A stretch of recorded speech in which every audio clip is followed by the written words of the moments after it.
நமக்கு யாராவது நம்பிக்கை துரோகம் செஞ்சுட்டாங்கன்னா நம்மளுக்கு ரொம்ப வலிக்கும். ஏன் தெரியுமா? அதை செஞ்சவங்க எதிரியா இருக்க மாட்டாங்க. நாம முழுசா நம்பினவங்களா இருப்பாங்க. நீங்க ஒருத்தவங்கள ஏமாத்திட்டீங்க அப்படின்னா, அவங்க முட்டாள் அப்படின்னு சொல்லி நினைச்சிடாதீங்க.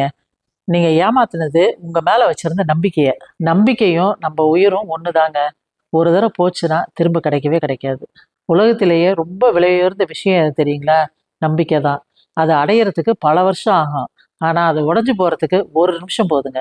நம்பிக்கை வைக்கிறதுல தப்பே இல்லைங்க. ஆனா அத யாருகிட்ட எங்க வைக்கணும் அப்படிங்கிறது தான் முக்கியமே. உங்கள ஏமாத்துனவங்கள கண்டிப்பா மன்னிச்சிருங்க. ஆனா இன்னொரு தடவ மறந்து கூட அவங்கள நம்பிராதீங்க. யாரையும் நம்பி வாழாதீங்க. இது தேவைக்காக வாழ்ற உலகங்க இது. தேவை முடிஞ்சதுமே விலகி போயிட்டே இருப்பாங்க. நம்பிக்கை துரோகங்கிறது தகுதி இல்லாத ஒருத்தர நம்புனதுக்கு நமக்கு கிடைக்கிற தண்டனைங்க. எல்லாரையும் நம்புங்க. ஆனா எல்லா சூழ்நிலையும் நம்பாதீங்க.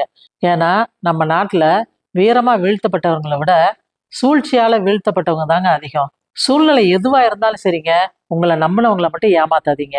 நன்றி.